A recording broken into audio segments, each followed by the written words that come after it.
တခါတလေလူတစ်ယောက်ရဲ့ဘဝအကြီးအကျယ်ပြောင်းလဲသွားဖို့ဆိုတာအချိန်အများကြီးမလိုဘူးလို့ပြောရင်မိတ်ဆွေယုံပါမလား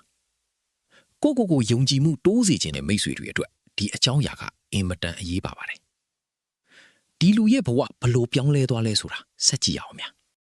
စိတ်ကုထုံးဆရာကလူနာရဲ့လက်ညှိုးကိုပဲစိုက်ကြည့်ခိုင်းရင်ကုထုံးကိုစတင်ပါတယ်မကြခင်မှာပဲသူ့မျက်ခွန်တွေဟာလေးလံလာပြီးမထိန်ချုံနိုင်ပဲပိတ်ကျသွားတယ်လို့ခံစားရတယ်လို့လူနာကပြောပြပါတယ်ဒီလိုမျက်လုံးတွေပိတ်သွားပြီးနောက်ဘာတွေဆက်ဖြစ်လာမလဲဆိုတာစိတ်ဝင်စားစရာပါ ဆရာကတော့သူ့ကိုအစားပေါင်းများစွာပိုမိုနက်ရှိုင်းတဲ့စိတ်အခြေအနေတစ်ခုစီကိုဝင်ရောက်သွားဖို့ပြောပါတယ်အမှန်တကယ်ပဲသူဟာတနေရာကိုရောက်သွားတယ်လို့ခံစားရပြီးအဲ့ဒီနေရာကသူ့အတွက်အထူးခြားဆုံးနဲ့စွမ်းအားအရှိဆုံးနေရာလို့ထင်မှတ်သွားပါတယ်ဒီလိုထူးခြားတဲ့နေရာမှာသူဘာတွေကြုံတွေ့ရမလဲဆိုတာကတော့သိစင်စရာပါပဲ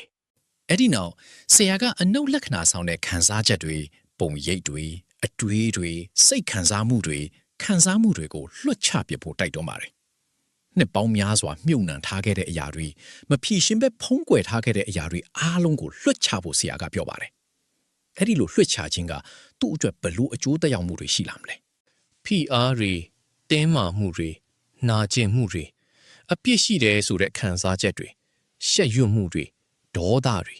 စိတ်ပြက်အားငယ်မှုတွေစတဲ့သူ့ကိုတကယ်တမ်းနောက်ပြန်ဆွဲထားတဲ့အရာတွေအားလုံးဟာအခုချိန်မှာမျက်နှာပြင်ပေါ်ကိုတက်လာတယ်လို့ခံစားရတယ်လို့ဆိုပါတယ်ဒီလိုခံစားချက်တွေအပေါ်တက်လာပြီးနောက်ပိုင်း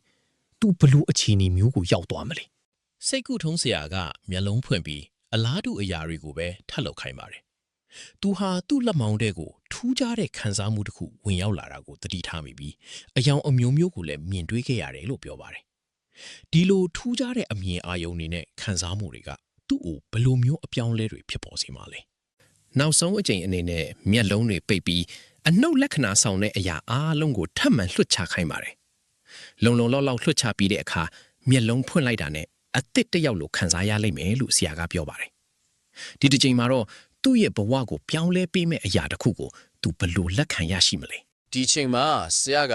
ပျော်ရွှင်မှုကြည်နူးမှုကမ္ဘာပေါ်မှာကောင်းဆုံးလို့ခံစားရစေတဲ့ယုံကြည်မှုတွေအပြည့်ပါတဲ့ကြီးမားတဲ့ဘောလုံးကြီးတစ်လုံးကိုစိတ်ကူးကြည့်ခဲ့ပါတယ်ဒီဘောလုံးကြီးက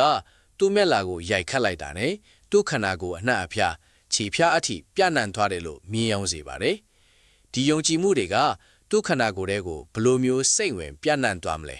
ဆရာကမျက်လုံးဖွင့်ပြီးယုံကြည်မှုအရှိန်ကိုအစတရာအထိပိုမိုပြင်းထန်လာအောင်ထပ်မံမြင့်တင်ပေးပါတယ်။ထို့ပြင်အနီ